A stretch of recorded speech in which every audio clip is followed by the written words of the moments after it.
Oi, turma. Do livro Chico e Kardec, Carlos Abacelli, Inácio Ferreira, Bárbara Ivanova. No último dia, 1 de setembro de 1990, o Uberaba Espírita viveu uma noite inesquecível. Juntos, na sede do Centro Espírita Uberabense, estiveram Chico Xavier e a notável parapsicóloga soviética Bárbara Ivanova. Durante mais de 2 horas, concluindo a programação da sexta Semana da Mediunidade, promovida pela Aliança Municipal Espírita, que em 20 de agosto de 1990 completou 30 anos de existência, ouvimos, emocionados, Bárbara Ivanova, uma simpática senhora de 73 anos de idade, falar sobre os diversos temas de parapsicologia e os seus pontos de contato com o espiritismo. Famosa médium de cura, Ivanova não se diz espírita, explicando que o espiritismo não existe na Rússia. Afirmou que não mais realizava esse tipo de atendimento, considerando ser muito mais importante curar a alma do que o corpo. Entretanto, ao término de nossa reunião, pediu para ficar a sós com Chico Xavier e durante aproximadamente 40 minutos transmitiu-lhe energias. Em sua última encarnação, Ivanova diz ter sido um mulato brasileiro, daí a sua facilidade com o português, língua que aprendeu em apenas 4 meses. Veja-se que a sensitiva russa recordava-se de que, em sua existência passada, fora um mulato brasileiro, bem diferente de quantos imaginam que, no pretérito, tenham sido príncipes, barões, enfim, considerados grandes perante o mundo. O seu português, na conferência proferida com o salão do centro completamente tomado, era perfeito, quase sem nenhum sotaque. Ivanova, caso fosse observada com maior atenção, não escondia os gestos mais característicos de um homem e não de uma mulher. Não obstante, estávamos ali diante e tão somente de um espírito, vivenciando mais uma experiência reencarnatória, indiferente ao seu veículo de manifestação. Por ser natural da Rússia, em Moscou, no dia 25 de março de 1917, Chico Xavier estava prestes a completar 7 de idade. O mulato brasileiro não deve ter tido grande dificuldade em ocupar o corpo feminino que a reencarnação lhe oferecia no incessante trabalho da evolução. Assim nos referimos porque a cultura russa não é tão afável quanto a do Brasil e outros países. Notemos que, de uma existência para outra, sem qualquer transição, o espírito, do ponto de vista fisiológico, pode mudar de sexo, sem que tal mudança venha exercer sobre ele consequências de ordem psicológica que lhe sejam mais marcantes ou conflitantes. Assim, faria alguma diferença o fato de Allan Kardec, o codificador, não se ter consorciado através do matrimônio em sucessivas vidas, como o próprio sacerdote druida Allan Kardec, como Platão, como John Hus e etc. Embora Kardec, na personalidade do professor Rivail, tenha se consorciado com a distinta professora Amélie Boudot e Chico Xavier não tenha se casado, nem nunca namorado, qual seria o significado real disso tudo? Bárbara Ivanova nunca se casou. Teria sido pelo fato de ter sido um mulato na existência progressiva? Não estaria ela na condição de espírito ocupando um corpo feminino apta para o casamento, apta para ser esposa e mãe? Certamente estaria, porque casos semelhantes ao dela existem aos milhões sobre a Terra. Acontece que Bárbara renascera para vivenciar diverso aprendizado, devotando-se ao estudo das ciências psíquicas, transformando-se assim em um dos maiores nomes da parapsicologia em todo o mundo. Em Uberaba, quando de sua visita, Bárbara lançou no Brasil o seu excelente O Cálice Dourado, uma coletânea de seus trabalhos compilado por Maria Mir, pseudônimo, e Larissa Vilenskaya, traduzido e publicado em apenas 3 meses. Editora Aquariana, São Paulo, São Paulo. Apresentando a edição brasileira, escreveu o Dr. Ney Preto Pérez. Bárbara reúne muitos títulos culturais como conhecedora e diplomada em idiomas, falando além do russo, do português, do espanhol, italiano, alemão e inglês.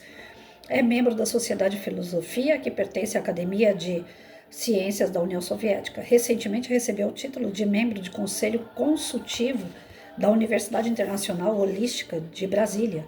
Foi também laureada pela Fundação Suíça de Parapsicologia pelas suas pesquisas. Com tamanha bagagem, o que teria sido esse espírito antes de ser um mulato brasileiro e qual teria sido o motivo que o levou a reencarnar para a existência tão sigela, pois que vivia da pesca de peixes e caranguejos nos mangues? Certamente todos ainda muito temos a aprender sobre reencarnação. e pela sua elegância e educação de espírito. Chico Xavier não pôde, definitivamente não, ser considerado uma reencarnação feminina por aqueles que não admitem que ele possa ter sido a reencarnação de Allan Kardec. Bom, mais uma vez é uma discussão a respeito de sexo, de reencarnação. Ora um espírito vem como homem, ora vem como mulher, desempenhando diversos tipos de papéis, sejam eles papéis mais simples, papéis mais complexos, pode ser papéis mais intelectuais, outros mais braçais, mas o que importa para a gente aqui nesse texto é que Bárbara pode ter sido, nessa última encarnação, uma cientista, uma pessoa que lida com a parte do intelecto, e na outra ela foi mais braçal por ser um mulato.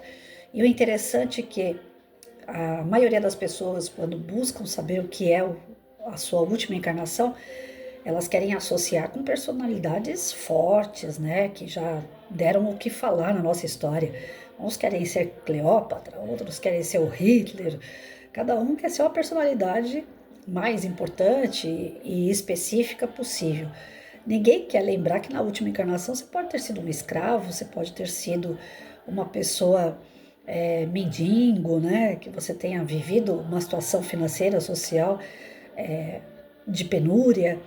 Então é engraçado como a maioria das pessoas elas buscam sempre a sua superioridade no passado. Se a gente fosse superior como personalidade no passado, numa dessa com certeza a gente seria muito pior do que está. Né? Se a Patrícia fosse uma Cleópatra na vida passada, nessa certamente não seria a Patrícia. Seria aí uma mendiga de rua.